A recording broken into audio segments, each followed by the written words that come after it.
Department of ECE, Mahindra Engineering College. Now I am going to explain about the bipolar junction transistor. So bipolar junction transistor has the two poles. The two poles are namely holes and electrons. Here the current conduction takes place. Both the charge carriers, electrons and holes. So it is said to be a bipolar, and also it has the two junctions. One is the emitter junction, another one is the collector junction. It has the three terminal device. The three terminals are namely emitter, base, collector. So the bipolar junction transistor made up of the semiconductor materials.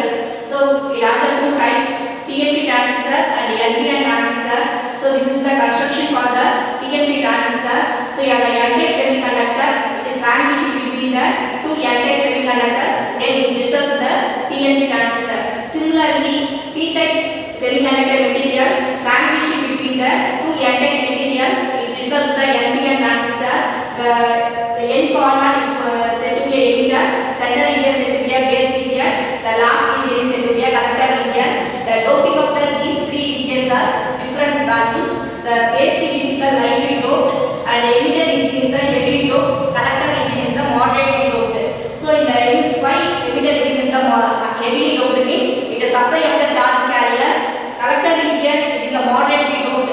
Moderately means it is a doping concentration greater than the base region but less than that of the emitter region. So in the construction structure, the collector region is the large area because the collection of the charge carriers takes place in the collector region. So the area of the collector region is the large combining the emitter and also base region. So this is the symbol for the PNP transistor and the NPN transistor. So to differentiate the PNP and the NPN transistor, we have to use the arrow symbol in the emitter terminal. The emitter, the arrow symbol refers the flow of the volts current. That is the volts movement direction is referred by the arrow symbol. The electrons movement and the volts movement both are in the opposite direction. So next, for any electronic device, for its operation, we have to provide the bias. Biasing is nothing but a provide the extra supply to the corresponding device to operate for the proper function. So depending on the supply provided to the semiconductor material, semiconductor device, it has the classification, active mode, saturation mode and cutoff mode. So the bipolar junction transistor to operate in the active mode, so it has the two junctions, emitter base and collector base. So the emitter junction must be the forward bias, collector junction must be the reverse bias. Forward bias is nothing but a P-type semiconductor connected to the positive of the battery and the N-type semiconductor connected to the negative of the battery. That type of bias is said to be a forward bias. For in case of saturation mode, both the junctions must be the forward bias. For the cutoff mode, both the junctions must be the reverse bias. For the normal operation, the transistor must be in the active mode. That is the emitter junction must be forward bias and collector junction must be the reverse bias. So it has three terminals, emitter, base, collector. According to these three terminals, one terminal may be act as an input, or another terminal may be act as an output, and one terminal common to both input and output. According to that, it has the classification, common base configuration, common emitter configuration, common collector configuration. In common base configuration, base is the common to both input terminal and output terminal. Input is the emitter and output is the collector terminal.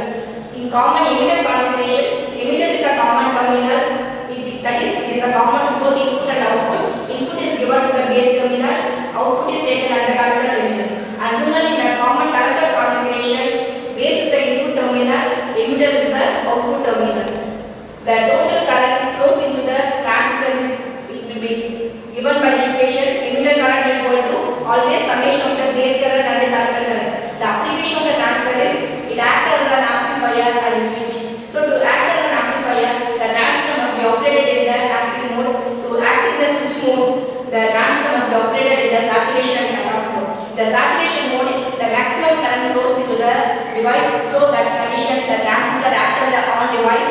If the transistor operated in the cutoff mode, the no current flows into the device. So that time it will act as a off mode. So according to saturation cutoff mode, the transistor acts as a switch. So among these three configurations, the mainly common collector configuration is used for the amplification because it provides the high voltage gain, high current gain compared to the common base and common collector configuration. So mostly common emitter configuration also preferred, and then among these two configurations, PNP and NPN transistor, NPN transistor is mostly preferred because the current conduction takes place in the NPN transistor, the electrons. In case of PNP transistor, the current conduction takes place mostly the holes. The electrons mobility is very high